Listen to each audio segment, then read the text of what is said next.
We are HTLA Radio 1. You will lower your shields and prepare to be boarded. We will add to your distinctiveness, your advertisers, and your sponsors to our own. Resistance is futile.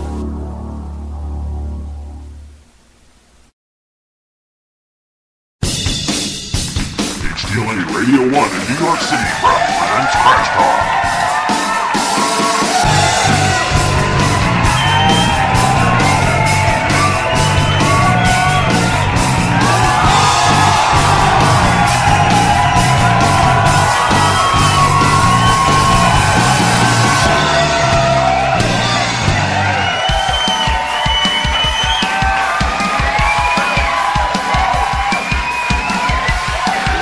Gentlemen, HTLA 97.3 FM in New York proudly presents rock superstar Crash Jesus.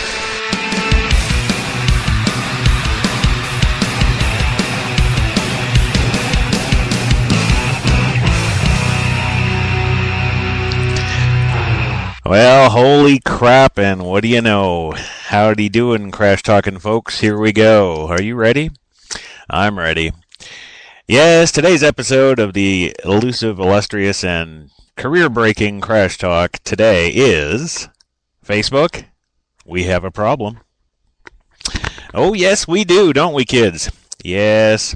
Yeah, in case some of you don't know, well, you should know. The stories have been kind of spewing now for, well, pretty much since last May when people all over the interweebs started noticing the problem, oh, Houston. Yeah. The problem, of course, being now is that your Facebook profile has changed. Yes, it has, and I repeat, am not talking about Timeline. No, Timeline was just, I think, a well-conceived distraction, to be honest. I think that's what it was. I think it was, oh, look at the pretty picture you can put of yourself. There it is. Oh, look at that. Isn't that great? Ah, now all your friends can have pretty pictures too. And you can do neat, innovative things with them. Yes, you can. In fact, if you go right now to, facebook.com/crashjesus, yes, that's my old Facebook username there. You can check out my latest Timeline update. It's pretty cool. I've kind of done something a little innovative and cool looking there. You can feel free to go check that out if you like and have the inkling. But no, it's not Timeline. Those are not the changes we are talking about here today. Oh no, my friends. That is not what we're talking about here today. Anywho, what we are talking about here today is the prioritization of your news feed and how it's changed. Yes. Remember back in the good old days when, oh gee, you and all your friends and your family could have everybody in your list and keep up on everything that was going on with everybody because you had these little news feeds and it would show you all the latest posts from all your friends and family, and it was just the coolest thing. Yeah, and then what did they do? They gave you the ability to subscribe to famous people like Donald Trump, Rihanna, all these other celebrities that we come to know and love. And isn't it great? It's almost like, well, being involved in their lives, isn't it? Oh, but then we had some more problems, didn't we? Yes, the hackers, the psychos, the bullies, the list goes on. Well, that whole thing is what's called users. And users are really what we're talking about today because users are getting screwed. Oh, yes, they are, people. Make no mistake. And I'm not just talking about the personal user. I'm talking about small and medium business users all over the internet that have come to, thankfully, thanks to Mr. Zuckerberg's great invention, come to rely on Facebook as just part of a multifaceted tool to control, manage, and in a lot of cases, offer up some really good marketing solutions for your small to medium business. Well, those days are gone, gang. Absolutely gone. If you've noticed over the last 12 months, you've probably, possibly, hopefully, noticed that less and less of feeds from your friends and family and loved ones are actually coming through on your news feeds now. What you've probably noticed is that more often than not, you're finding a lot of stuff that you didn't even like, you didn't subscribe to, and you don't even know why it's on your page. My personal experience is, I'm getting a lot of postings for a lot of different kinds of things that, well, to be honest, I've never really heard of or about before in my news feeds, followed by an increasing amount of, pornography. It started off, 8-9 months ago with all the Playboy posts, and it's continued on to now where I'm getting, pretty explicit stuff that, would be easily banned and taken off Facebook if they gave a crap. But they're not giving a crap, and I found out why. So today I'm going to share all that exciting stuff with you. But let's go back a little bit, shall we? Let's go back to, I don't know, what's a good time to go back to? Well, why don't we go back to, the 24th of October. That wasn't too far back. Well, on the 24th of October, the, I'd say they're controversial, blog Dangerous Minds had made yet another post about this particular issue and what's been transpiring. So I'm going to read you some excerpts of this particular post, which raised my attention to the problem and suddenly made so much sense to me on every other level. And it's entitled, Facebook, I Want My Friends Back. And this is apparently being touted as the biggest bait and switch in history. So the blog says that the little thingy we're talking about here today has been brewing since around May. At least that's when they first started noticing what was going on at Dangerous Minds from Facebook. Spring of 2012 was when bloggers, nonprofits, indie bands, George Tacky, community theaters, photographers, caterers, artists, mega churches, high schools, t-shirt vendors, campus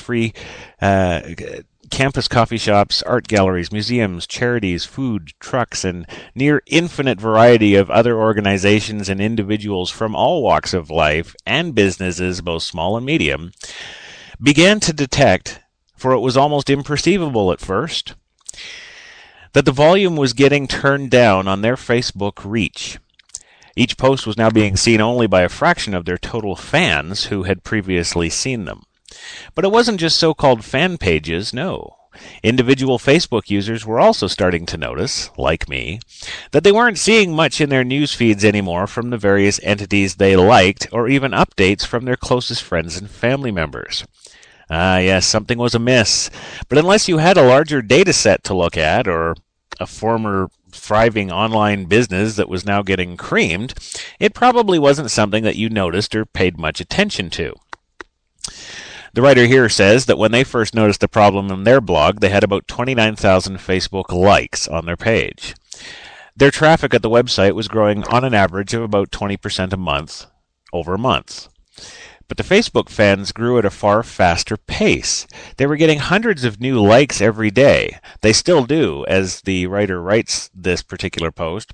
Facebook fans now number over 53,000, not quite double what it was just then.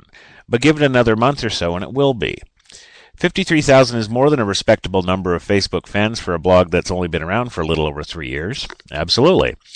So why is it that our page views, our actual inventory that we sell to advertisers coming from Facebook shares, are off by half to 2/3 the number of new likes when it has risen so dramatically during the same time period? Well, in a widely read and widely shared Facebook New York Observer article entitled Broken on Purpose, Why Getting It Wrong Pays More Than Getting It Right, which was emailed to the dangerous guys here, there's some quotes in here that they include in the post, which starts off from expert Ryan Holiday, and he quotes, "It's no conspiracy. Facebook acknowledged that it is recently, last week, messages now reach an average of just 15% of an account's fans. In a wonderful coincidence, Facebook has rolled out a solution for this problem. Pay them for better access." Yeah, Seems innocuous enough, right? Good old capitalism at its finest in the USA. Well, he goes on to say that as their advertising head, Gokul Rajaram, explained, if you want to speak to the other 80 to 85% of people who signed up to hear from you, sponsoring posts is important. And I got a problem with that. Oh, wait, so does everybody. So in other words, Ryan goes on, through sponsored stories, brands, agencies, and artists are now charged to reach their own fans. The whole reason for having a page, because those pages have suddenly stopped working. This is a clear conflict of interest. The worse platform performs, the more advertisers need to use sponsored stories. In a way, it means that Facebook is broken, on purpose, in order to exact more money from its users. In the case of sponsored stories, it has meant raising nearly $1 million a day. It's perhaps the most understated stick-up in history, worthy of a James Bond villain calmly demanding that $365 million ransom as it gets collected from the mom-and-pop businesses who use Facebook. How many focus groups do you reckon it'll take until Facebook's highly paid marketing and PR consultants finally arrived at such an innocuous phrase for describing the information superhighway robbery?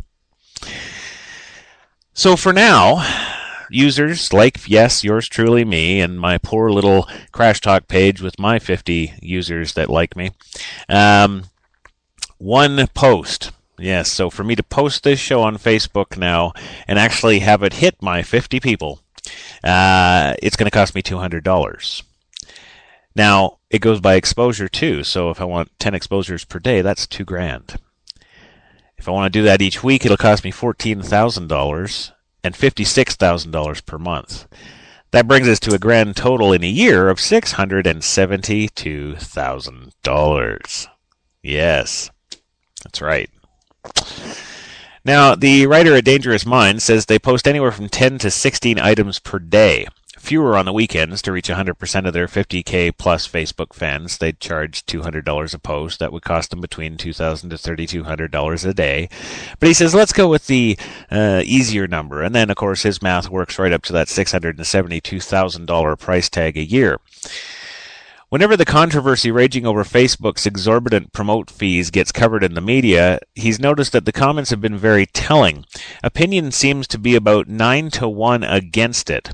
Some in the, quote, it's a free country, end quote, section of the peanut gallery maintain the new promote option isn't extortion, just capitalism, baby. And furthermore, the disgruntled Facebook users have the simple option to seek out other venues that are free, such as Twitter and Google. Well, that's true. They're right, of course, in a strict free market logic, but this would be an unsophisticated viewpoint to hold if you're a CEO of a multi-billion-dollar concern like Facebook. It surely doesn't take a Harvard degree, does it, to figure out that Facebook's so aggressively angering their user base by inserting themselves into the equation in this way. It is perhaps, if only because of the size of the company's market cap, the single most misguided thing a major corporation has ever deliberately done, bar none, in the same history of American capitalism and the world. Makes you wonder, what else would even come close? A new Coke? Well, these comments from that same New York Observer article spell out what this is, in all reality, means and lays bare why Facebook's ham-fisted money grab is so staggeringly inept. Quote, I run a Facebook page with 15,000 fans. That's 15,000 people who have consciously signed up for our website updates and want it to appear in their newsfeed. Yet we're having the same exact problem that this article chronicles. We're barely reaching 10 to 15% of our fan page, and we're sharing stuff that's always used to be popular. Facebook for us has always been a vehicle to drive traffic to our website, just like our email list, Twitter pages, etc. It's become less and less valuable as a tool, and to do this due to EdgeRank and Facebook wanting you to charge you to reach the audience you've already paid to reach is essentially a betrayal. It's not worth it to pay $100 to reach all of our fans for one article. It's a small business. We're starting to care less and less about Facebook, and we're not alone. They need to get rid of EdgeRank and get rid of sponsored posts, period. Well, a fellow by the name of Bill Downey he actually replied to this to me in an email. He says, I have a similar experience. My page has over 40,000 fans, and when Facebook